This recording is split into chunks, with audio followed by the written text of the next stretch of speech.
FFKR is really concerned about the architecture that we do. We give it a lot of attention. This is serious business.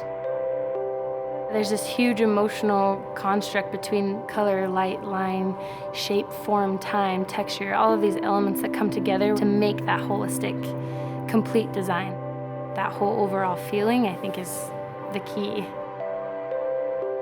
FFKR is a place that allows people to think outside the box. You know, what architects do, we solve problems. We come up with solutions to the objectives that our clients have. There's this huge breadth of experience. So when you're hiring FFKR, you're not hiring just one or two designers, you're hiring a collective knowledge and experience base. That's what makes us so special. We have fresh ideas, but we have the experience to back it up. There's a really high level of craft, a real care and deliberation that shows in our final products, that shows in the built environment. So many of our projects require specific expertise in things. For instance, the Provo City Center Temple. The building, it had had a fire. The plans were that they were going to turn it into a temple, and FFKR does what FFKR does so wonderfully. We tried to listen to the old building, and that sounds kind of hokey and dreamy, but the idea is the building can tell us what it really wants to be. The architect, William Folsom, that did other buildings in the area. What would have inspired him in his work, and we tried to recreate that in our own minds.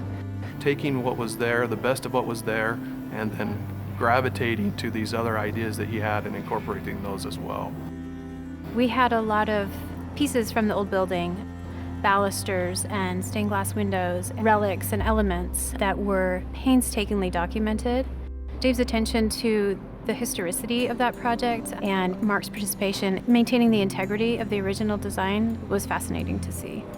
It makes people feel like they've stepped back in time for that building, living in the present, but connecting with the past because of how the building was designed, and that's successful. One of the things we're experimenting with is virtual reality. The opportunity to see the space and experience the space before it's built. We can show the client what the space would feel like and give them a taste of what it would be before the drawings are even complete. If we can walk through the building and find where those clashes and where the problems are before we even get into construction, it saves everybody a lot of work. Innovation is important to find the most efficient ways to get things done. We can spend more time on the client's needs and finding that right solution for the client. So this is where FFKR is really innovative. Flexible documentation allows us to make changes in the drawings very late in the design phase. Clients are more confident and more comfortable working with FFKR because we allow them to make these changes and we can incorporate them with very little downtime. We use a lot of self-created software. Now that we have been doing this for years and years and years, we have a great tool set that we use over and over again. One of the things that we do is we use environmental modeling tools. So during schematic design and during early design development, we can start to look at the building envelope to make sure that we are designing in a sustainable way. These aren't tools that are commonplace now, but we feel like in the future that it will be very typical, and we feel that we're ahead of that curve.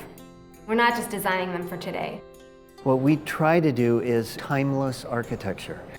The only way that we can ensure that that happens is by looking to the past and informing the building of the present that will lead our client into the future. The design work really starts with the hand, eye, and the heart of the designer, with the sketch, so that you and I can sit down together across the table and come to these things together. My favorite photograph is Roger Jackson in the lobby of our building with an enormous sheet of paper rolled out on the floor where he's hand drawing a full-size ornamental detail. Whether I'm looking at a very tight historic crown molding or a very big site development, it's a refinement and a refinement and a refinement. How can I change this to make it better? We try to find something in the project, something in the design problem that can be really unique and special for a client. When there is a constraint of whatever it is, that forces you to work harder. So in your extremity, even the things that were problematic can be turned into a strength. It's that way in our own lives too, by the way.